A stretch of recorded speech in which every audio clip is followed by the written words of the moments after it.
semangat semuanya.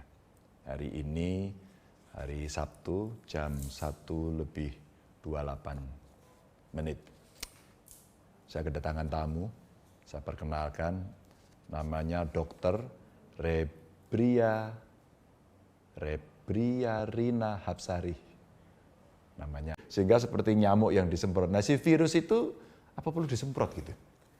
Untuk penyemprotan di tempat umum, menurut saya tidak diperlukan. Karena yang lebih efektif justru permukaan-permukaan yang mungkin sempat terkena virus, contohnya di biskota, contohnya. Nah, permukaan-permukaan yang sering dipegang oleh orang itu dilap, sehingga itu akan memberikan waktu kontak yang cukup dari bahan aktif itu untuk merusak virus. Kemudian yang perlu diperhatikan, kalau misalnya ada penyemprotan di komunitas luar yang itu banyak orangnya, nah ini akan kita hirup bahan aktif itu akan berbeda kalau misalnya bahan aktif itu terkena di kulit, yang memang kulit itu diciptakan oleh Tuhan Yang Maha Esa lebih tahan terhadap bahan-bahan iritan. Kalau itu sampai terhirup oleh paru-paru kita, sel paru-paru kita itu tidak sehebat kulit, itu akan lebih rentan. Justru menurut saya itu akan menyebabkan luka di paru-paru, dan nantinya bahkan bisa jadi akan menimbulkan keganasan.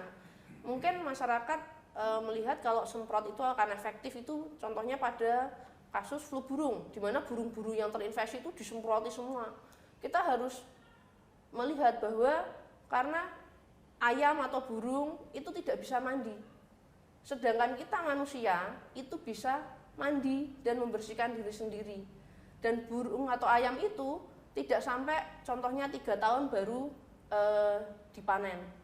Mereka itu cepat dipanen, jadi kerusakan di paru-parunya tidak dilihat atau tidak diperhatikan. Tapi ketika kita manusia menghirup bahan aktif, bahan kimia seperti itu, tentu saja itu akan membuat, kalau menurut saya itu akan berefek luka pada paru dan bisa menyebabkan misalnya kanker paru atau fibrosis paru.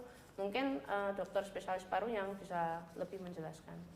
Jadi yang nonton channel saya ini ingin saya sampaikan bahwa Mbak Happy ini sekolah S2-nya ini virologi di Erasmus di Belanda. Dan beliau sekarang menjadi spesialis di soal mikrobiologi klinik di FK Undip, Kedokteran Undip. Sekaligus saat ini menjadi ketua program studi mikrobiologi klinik, betul ya? Yang ada di Undip, dan sekaligus ketua program pengendalian dan pencegahan infeksi di Rumah Sakit Nasional Diponegoro. Artinya apa? Yang dijelaskan semuanya itu tidak terlalu sulit untuk kita cerna agar kita mengerti terus kemudian bijak. Mulai dari mengisolasi diri, bagaimana kita memperlakukan tempat-tempat yang dipegang. Tadi tidak sulit kok sebenarnya, pakai sabun digosok. Tapi saya ingetin kamu, kalau kamu mau